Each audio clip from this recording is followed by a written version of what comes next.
It's Father's Day. I got one of my kids home.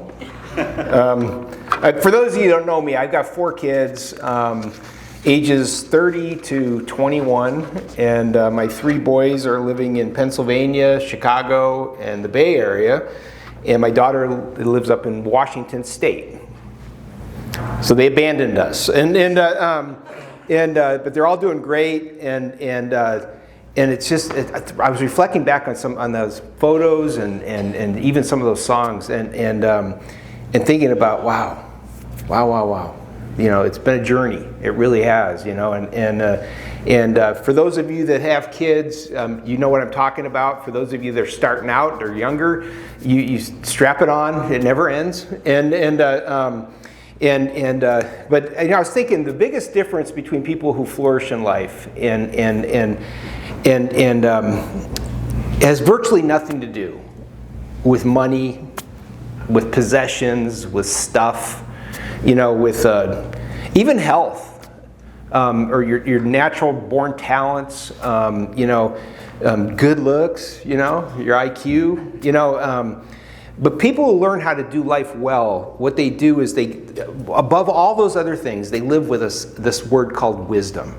Okay. Now, wisdom goes beyond knowledge. It's something that has to do with applying understanding to life and to live a good life, you know. And wisdom is the ability to make really, really good decisions in life, and little to do with data. Okay, a lot to do with practicality. What is the right way to live? It's situationally driven. You know, what should I do in this situation? Okay, and dads, moms need a lot of help when it comes to that kind of stuff, right? You know, and you need practical help.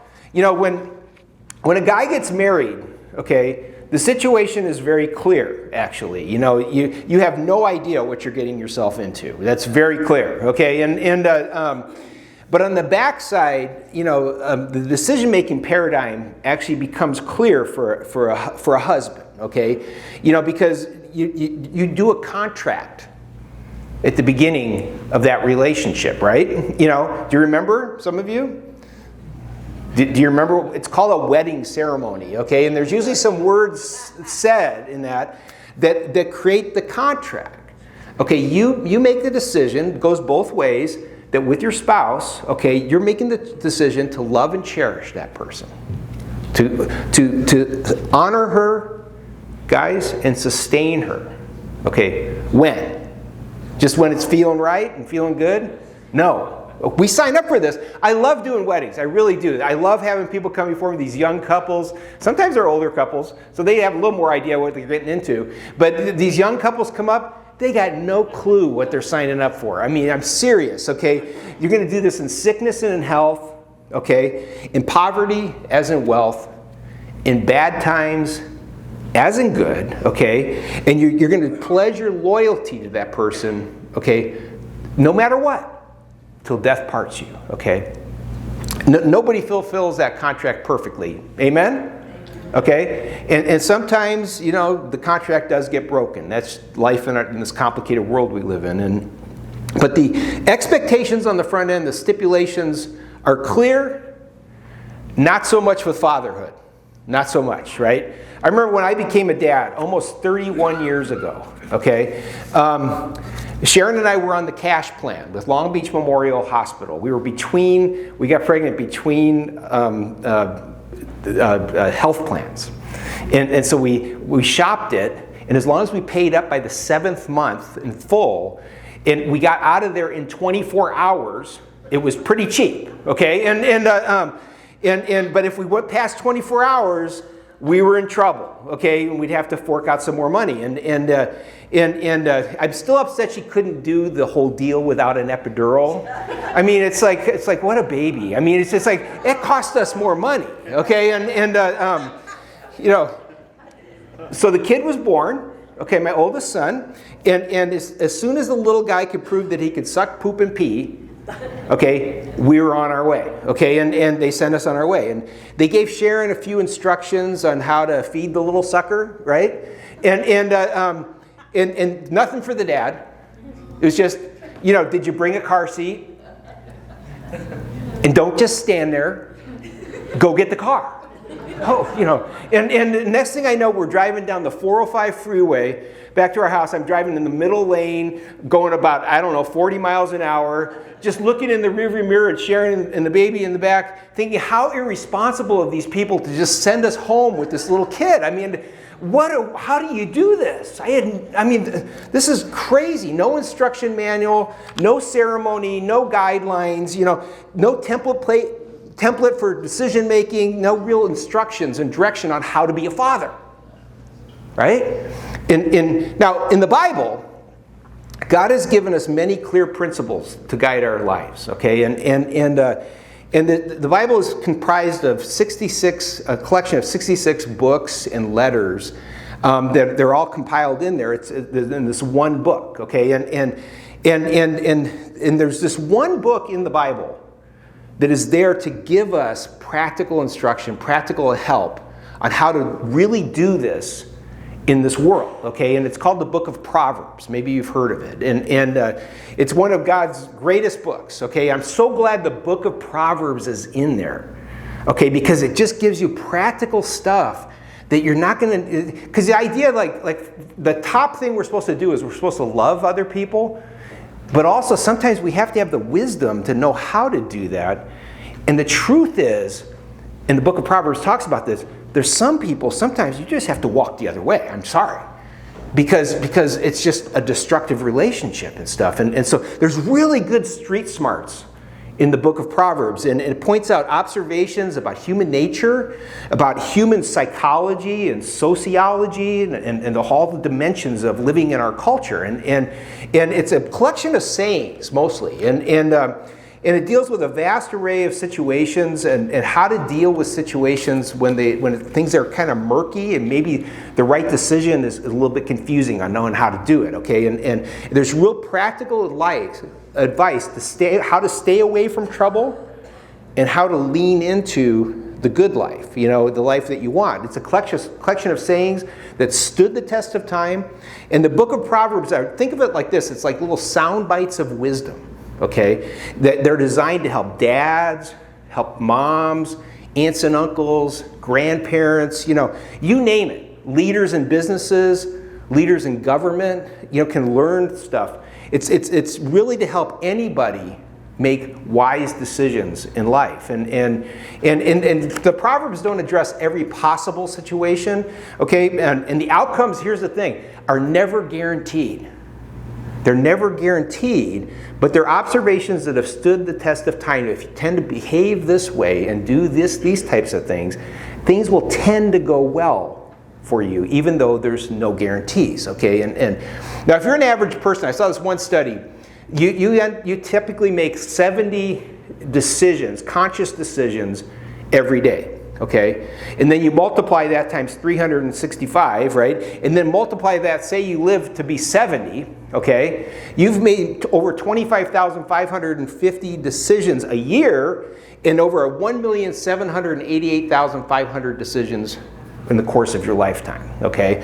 And that's kind of sobering, okay, if you think about it, because there's so many choices we have to make in life, and it's so easy to make a bad one. Now, we're going to do a little survey, and I do want a response, okay? Let's have a time of confession, okay? A little moment to level the playing field, okay? Anybody here make at least one decision that you later really regretted? Yeah, thanks. And we know that those of you that didn't raise your hand that you're just lying, and so or you completely lack self-awareness or something. I don't know, but the Proverbs of Solomon are designed to help people like you and me, okay, make better decisions in our life, and because one critically bad decision can actually really mess things up in our lives. Have you noticed that? And they can cost people their marriage, they can cost them their health, financial well-being, relationships, and career, and all kinds of stuff, right? And I've known people that just, they make a decision that's so out of character, and then all of a sudden, the ramifications are so profound, and it's really tough. And life, it can be like that sometimes, and the book of Proverbs says, it's written by a guy named Solomon. We're going to talk about him in a second. But people can ruin their own lives by their own foolishness, and not all decisions obviously have the capacity to do that, but some do. And for fathers, bad decisions not only have the capacity to ruin their life, but they also have people that if they have kids that are entrusted to them, and it can really affect their lives as well.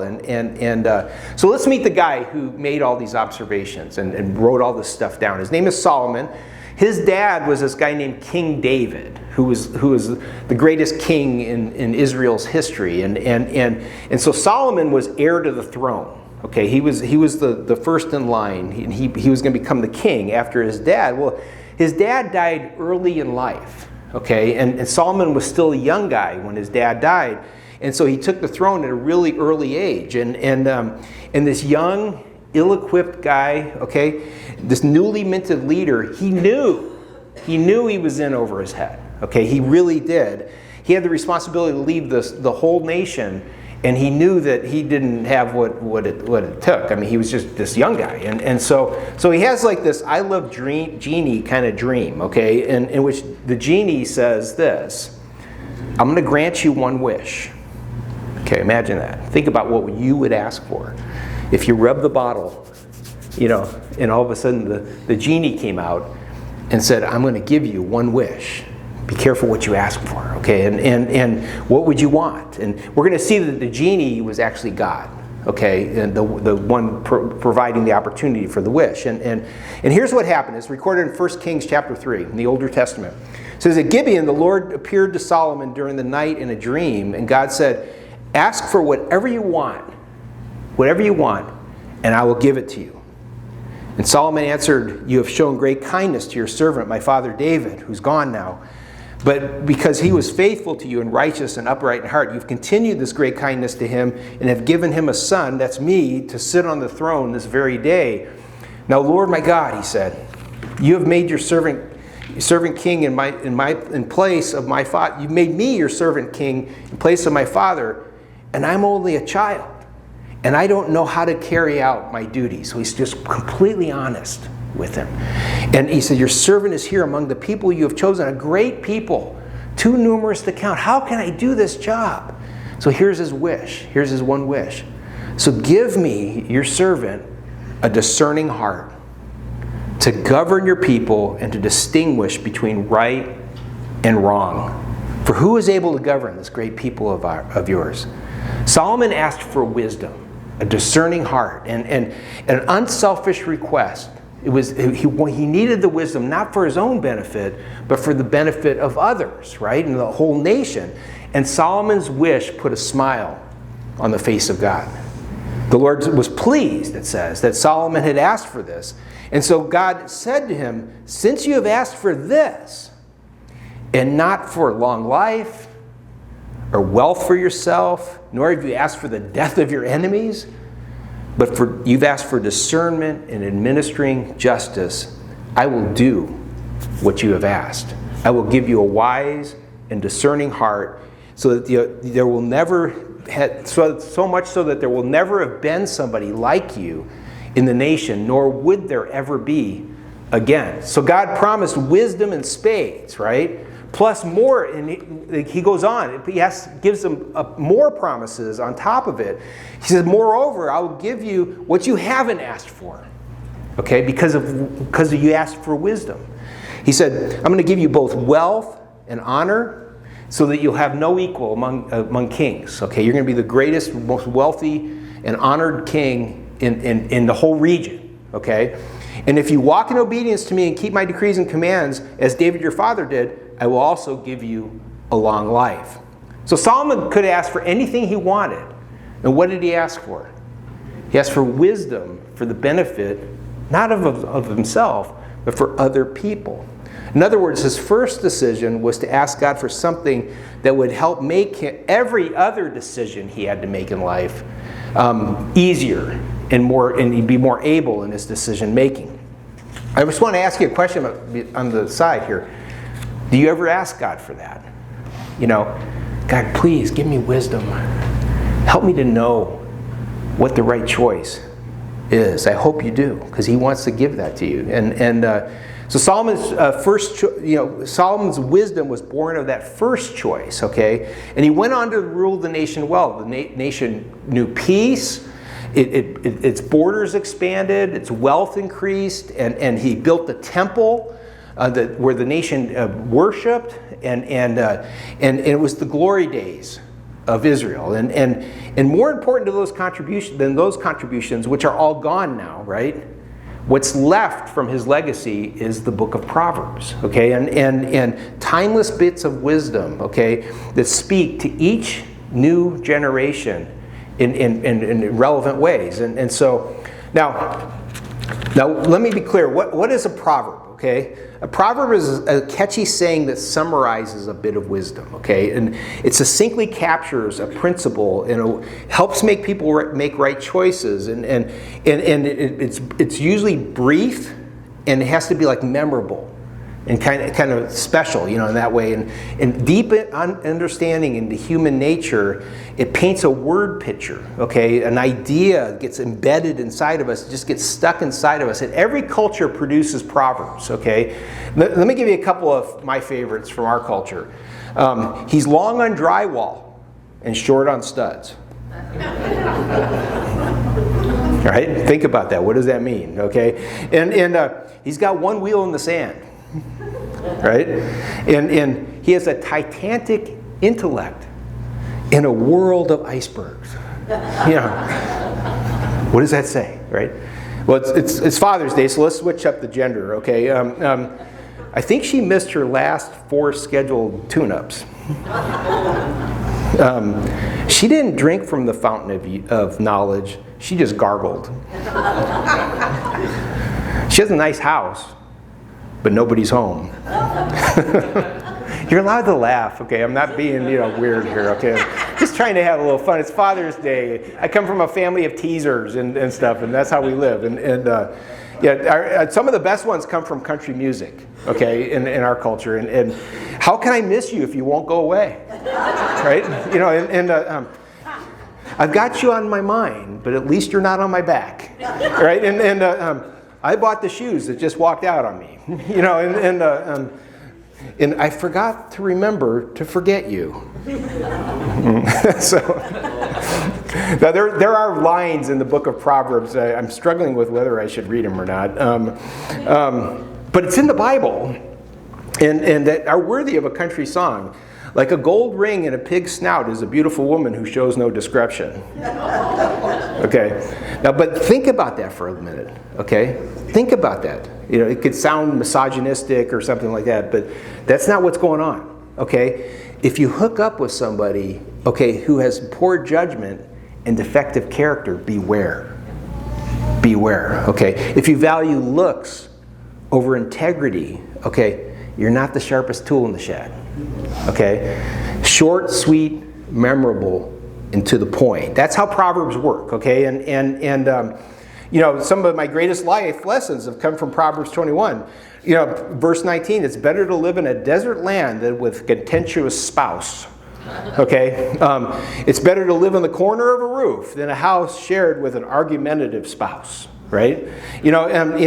And of course, this one drives the point home. A contentious, argumentative, quarrelsome spouse is like a constant drip of a leaky roof.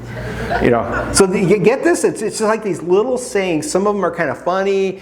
Some of them are different than what I've read to you. But I'm just trying to keep you awake and keep you wondering about where I'm coming from. But now in the Bible, there's really kind of like 3 categories of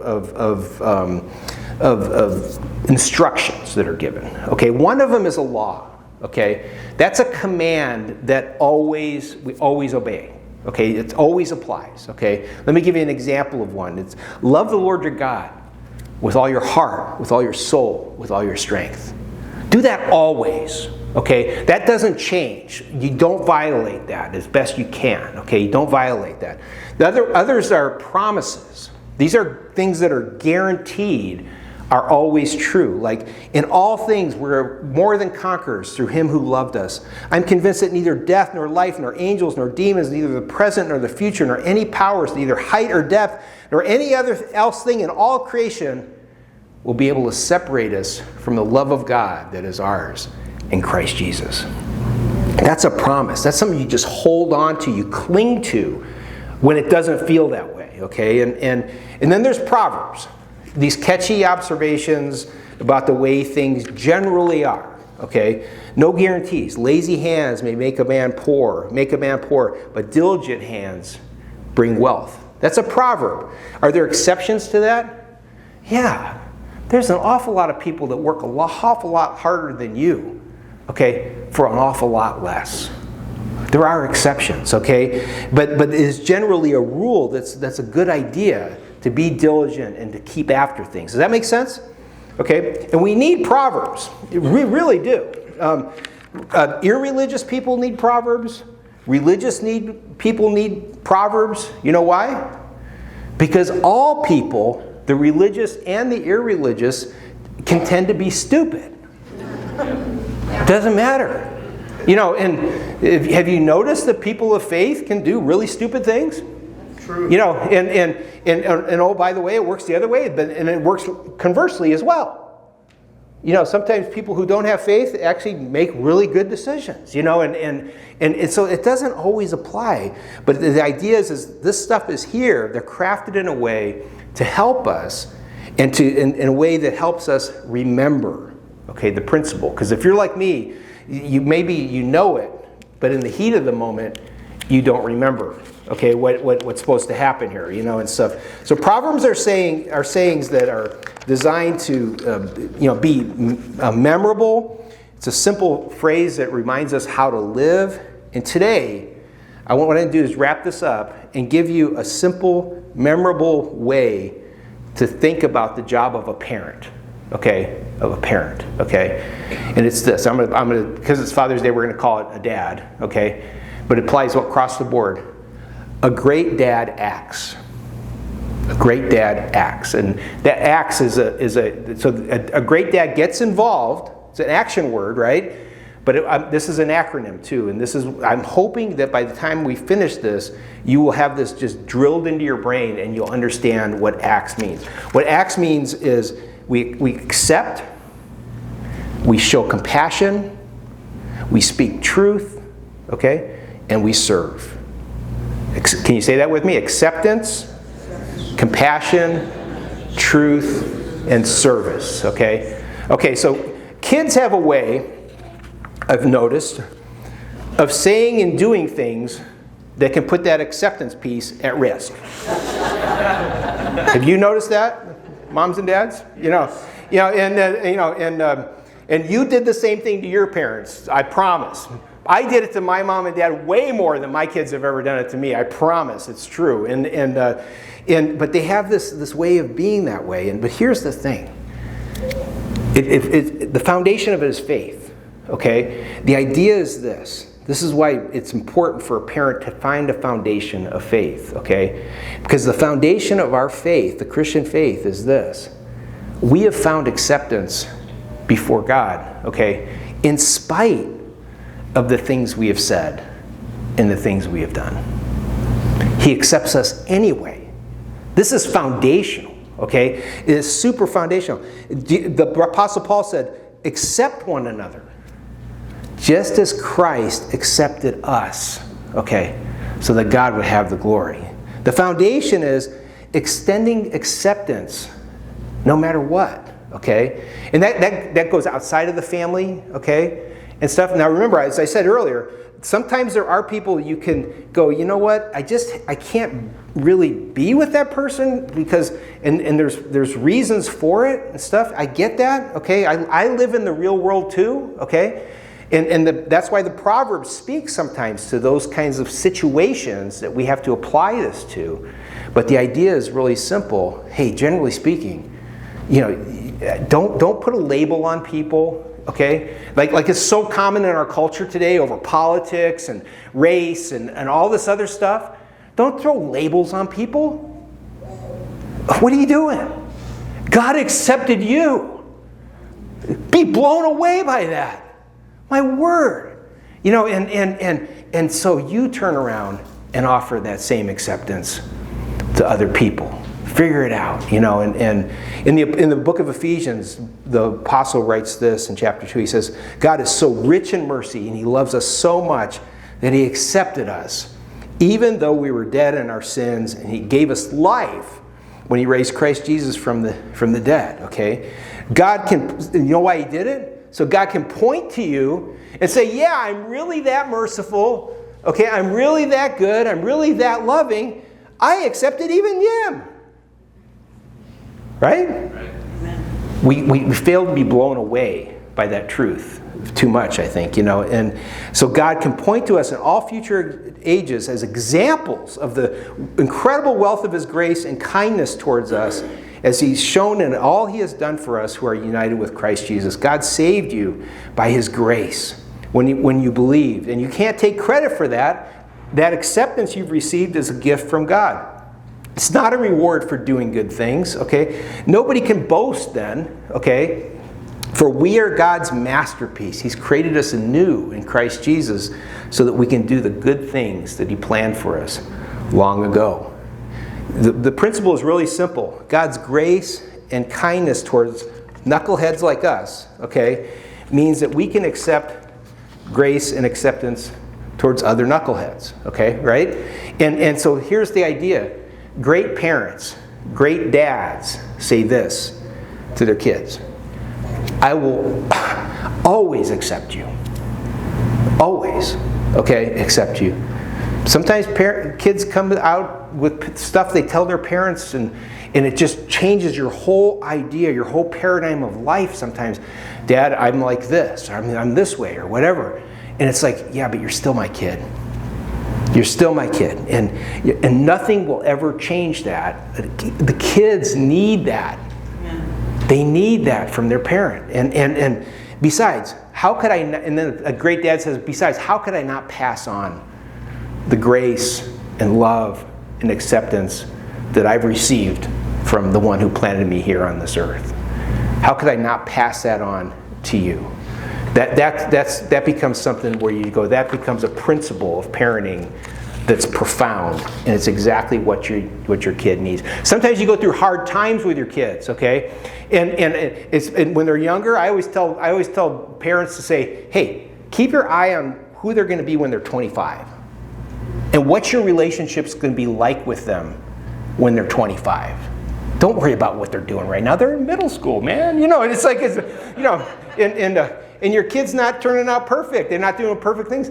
That's the job of a kid. The job of a kid is not to do things perfectly all the time. The job of a parent is to say, hey, you know, I accept you anyway because you're my kid, okay? And and we're going to talk about how we work a little bit more here. And so that's the A. What does it mean? Acceptance, okay? The C is compassion, okay? And I show compassion, why? Because I've received compassion. Yeah. It flows out of my faith, and it pours in to my family. Great dads say, hey, I don't do the compassion piece perfectly. You know that. We live together, right? You know, you know, but I'm learning. I know what my goal is. I'm learning how to live with passion for God and compassion for others. And I'm mindful in this that I have received love and acceptance from God that I didn't deserve. And so I'm going to pour that same love and acceptance onto you and represent him well in this relationship. And I'm going to make compassion my main goal, okay, here, because I'm mindful of the fact that you know, without it, my efforts will be ineffectual, okay, and I'll amount to nothing in the eyes of God. And so we love each other. Why? Because he first loved us.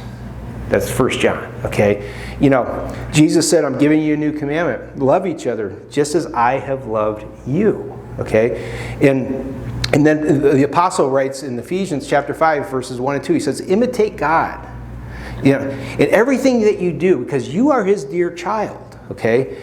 and live a life filled with love. This is what it looks like to imitate him and follow the example of Christ when he loved us. And great dads say this to their kids. Hey, you're my kid. You're my kid. Nothing ever changes here, okay? I will always love you. Always.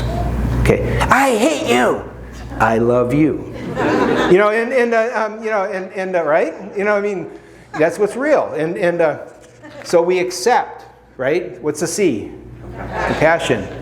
And then there's the T. It's truth, okay? We find freedom in truth, okay? Because we've experienced, hopefully, at least to some measure, that the truth does set us free, okay? And great dads say, you know, they understand and they keep this in their mind, okay? You know, great dads don't just lecture, tell you what I think. It's not about what you think, dads, okay? It's about what's actually true, okay? And here's the thing, in terms of the tone, the tenor, it happens within a blanket of acceptance, okay? And unquestioned compassion and love for your kids, right? And within that context, we speak truth, understanding that hearing truth is sometimes like a soothing balm, and other times it's like stinging nettle, right? Sometimes we don't want to hear it.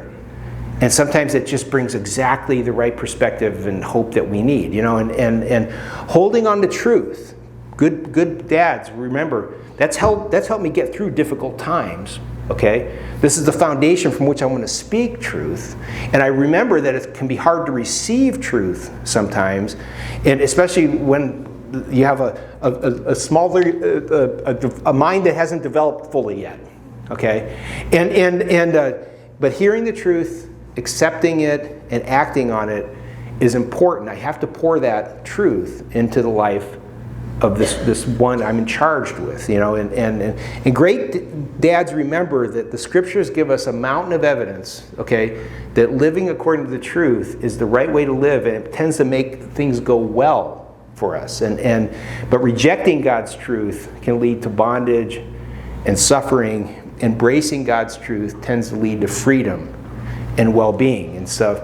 And so Jesus said, you know, if you are truly my followers, you will remain faithful to my teachings, okay, my truth. And then you will know truth internally. It'll become a part of who you are. And then you will live in freedom if you do that. And it's always about this idea that, and the Apostle Paul says in 1 Timothy chapter 1, verse 5, he says, the goal of everything, all my instruction, all the truth I'm pouring out to you, okay, is love from a sincere heart. Okay, these things are all intertwined. Okay, you don't get one piece standing alone. And great dads say, "You're my kid. You're my kid, and I accept and love you, no matter what." Okay, and put my acceptance like a blanket around you. Okay, and understand it's unquestioned that I have compassion for you, okay? And so within that, I will always lovingly and patiently try to speak truth in love, like the apostle told us to do, and to speak truthfully with what's going on. I'm not going to give you my truth. I'm going to speak his truth into your life. And make sense? Okay? Which means, oh, by the way, you have to know it. So download a Bible app. Okay, the best one is YouVersion. Okay, look it up, and then like when you're driving to work in the morning or something like that, just it's really cool. You push a button, and it speaks to you. It reads it to you, and take 15 minutes out of your drive in the morning or something like that. Find a point in time when I usually listen to it when I'm walking, and find a point in time and get that truth into your head. Okay, so the A is what? The C, compassion. The T, truth. And the final one is service. Okay, you know, great dads understand, you know, that it's imperative for faith and values to be expressed through action of service, you know, to others, and they agree with that. I love the cowboy version of the book of James. It says this: faith without works is like a horse. Faith without works is like a saddle without a horse. Right? You know, You got a saddle, sitting on the thing, and you sit on it. It feels so good, like I'm riding. Like I'm going somewhere. You ain't going nowhere. Okay, you're just sitting on it. You're just sitting on it. Okay, and the idea is this: that we put the truth of our faith out there when we get moving, and do it through action as well as words. And great dads seriously take Paul's words, the same words I read before, but I'm going to finish the idea. Imitate God. Okay, live a life with love, following the example of Christ. He loved us and offered himself as a sacrifice on our behalf. Great dads are willing to say, I will imitate God in the father-child relationship I have with him. I'm going to extend that out to my children and our father-child relationship, and I'm going to sacrifice for my kids. In the context of the A, which is what? Acceptance. The C, compassion. The T, truth. And the S, service. A great dad acts. Okay, that's your simple proverb. Okay, for this day. Let's pray together. Father, make us wise. And it goes beyond kids, whether we have them or not, Lord. It's all about human relationships and how our relationship with you extends out into those relationships. But for those who are parents, Lord, I pray that you would give them endurance and the ability to stay focused on this idea that because they found acceptance in you, we extend that acceptance to our kids no matter what. Because we've received your love when we didn't deserve it, we show compassion towards our kids no matter what. And Lord, because truth is the path to freedom and right living, Lord, teach us and show us how to patiently, not using truth like a club, but using truth as an offer to a better life. Teach us how to speak your truth. And Lord, show us, because we were so undeserved in the service and sacrifice that you gave towards us, teach us how to endure and persevere in serving them. Your ideal, Lord, your ideal is a world where people practice acts. Make us wise. Make us a great person who acts. It's in your name we pray. Amen. I'd like to invite you, if you'd so like,